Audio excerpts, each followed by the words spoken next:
changing your life one story at a time. This is the Chicken Soup for the Soul podcast with Editor-in-Chief Amy Newmark. Hey, it's Amy Newmark with your daily dose of Chicken Soup for the Soul inspiration to make you simply happy. So I just finished editing our next book about cats. It's coming out in August. And as usual, royalties from the book will support American Humane because we're all about helping rescue dogs and cats and other animals. So cats are on my mind right now. And I want to share two fun stories with you from our last two cat books, which also supported American Humane. In the first story, Marya Morin tells us about how she rescued a squirrel. Her dog had chased it up a tree, and the poor little thing was just a baby, a little black squirrel clinging to a branch and shivering with fear. Marya dragged her dog away from the tree, and then, to her surprise, the baby squirrel ran down the tree and followed Marya and her dog. She shooed the squirrel away, hoping it would go back to its mother. But half an hour later, when Marya thought the coast was clear, she let the dog out, and he went right back after that baby squirrel who was still there. Marya dragged the dog away again and told the squirrel to go find its mother. When Marya heard a ruckus over at her neighbor's house and went back out, it was that baby squirrel again.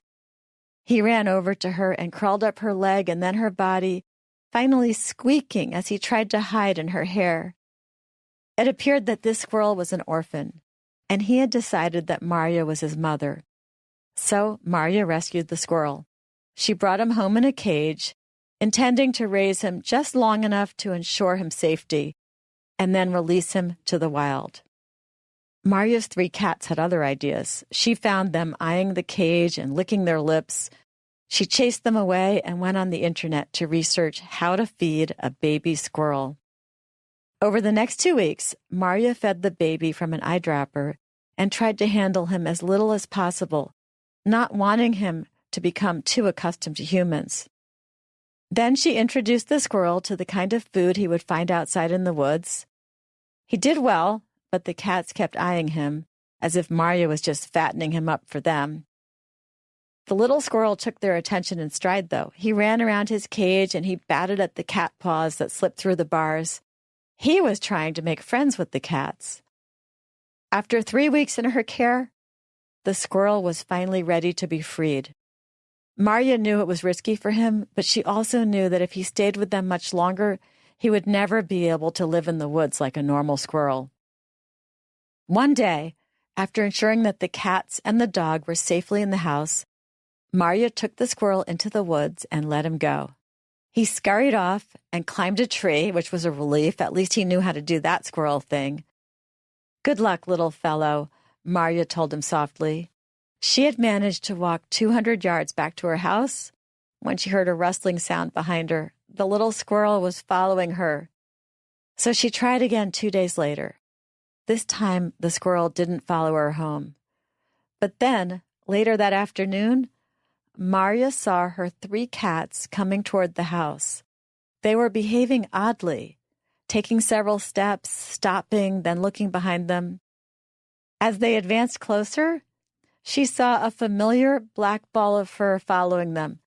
It was the baby squirrel, and they were leading him home. The 4 animals climbed the stairs and sat at Marya's feet, waiting to be led inside. It was tempting to keep him, but Marya knew the right thing to do. The next day, her husband drove the squirrel a few miles away and let him go. They never saw him again. But Marya knew if they ever did, this was one squirrel that was safe from her cats. Mary Ellen Angel Scribe has another great story. In her case, it started with the kitty litter not working. It wouldn't mask the cat's urine smell for even one day. Mary Ellen and her husband were concerned that the cats had a urinary infection, so they were giving them a homeopathic remedy, but the litter continued to smell awful. Then urine started showing up on the floor besides the litter. Mary Ellen thought that maybe one of the cats was refusing to use the litter box because it smelled so bad. She went to the store and bought a more expensive brand. But it, too, almost immediately took on that disgusting odor. Mary Ellen and her husband were at their wits' end. Their 5 cats had been doing fine despite the fact that they were on the older side, but now something was seriously wrong with at least one of them. Then, one day, the mystery was solved when one of the cats started peering inside the cabinet under the TV. Mary Ellen opened the glass doors to see which cat was hiding in there. For a moment, she thought there was a very strange little white cat in there, until she realized she was face to face with an unblinking, beady-eyed, white baby opossum. Mary Ellen ran out of the room hollering for her husband. They got the opossum out of the house, and all was well with the kitty litter again. But the mystery remained. Why did those 5 cats allow a possum to live in their house for at least a week? The best Mary Ellen could figure was that they thought it was a very strange little kitten that she was fostering, and they were being polite and remarkably accepting of their weird new sibling. I'm Amy Newmark. Thanks for listening today. If you're looking for a fun book for someone who loves cats, look no further than the books I mentioned today: Chicken Soup for the Soul, The Cat Did What? And Chicken Soup for the Soul, My Very Good, Very Bad Cat. You can learn more about them on our website, chickensoup.com.